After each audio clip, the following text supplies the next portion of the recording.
Okay, here are the instructions to get the turbo restrictor inspected. You will need a 10 mil and a flathead. First thing, we're going to open the box, remove the air filter so that we can remove this hose. Just open the box.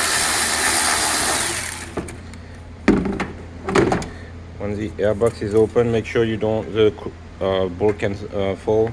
Here, just pull the sock, take a flathead to release this, and now in a circular motion you take the front and you turn it sideways to extract the cone towards the top, like this. Okay, don't push too hard on the cone, otherwise you are going to crush it.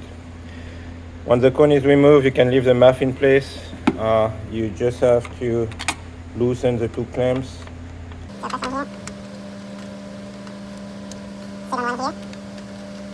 You don't need to loosen anything else. So now you are gonna take this and bend it to go inside like this.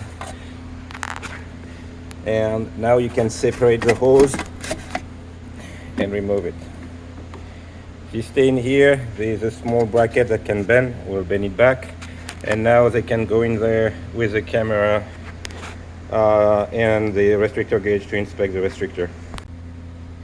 So here I have the inspection camera inside the inlet hose, and you can see at the end the restrictor here. That's a 36 millimeter restrictor, and the turbo, the restrictor is press fit.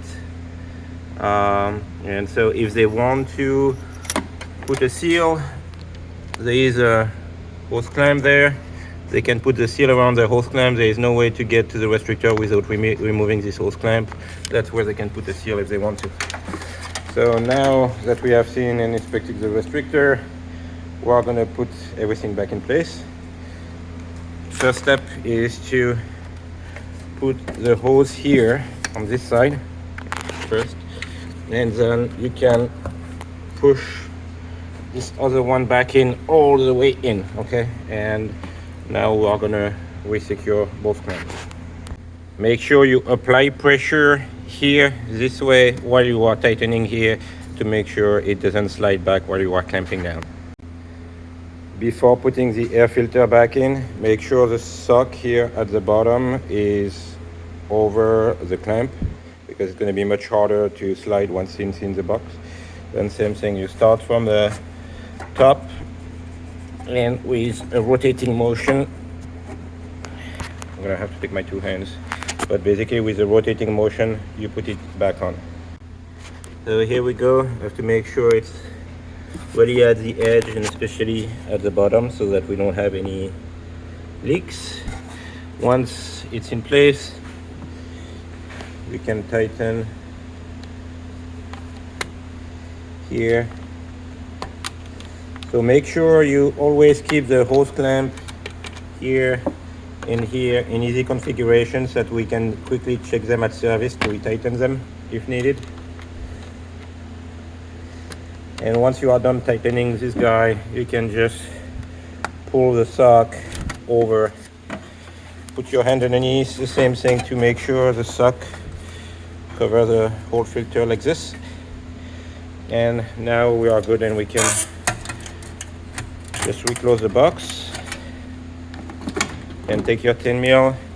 Go easy. It's just a reef nut in here, so you don't want to tighten like crazy. If you use the Milwaukee here, just be easy. As soon as it tightens, you stop. Don't insist. Okay, and that's it for the restrictor inspection.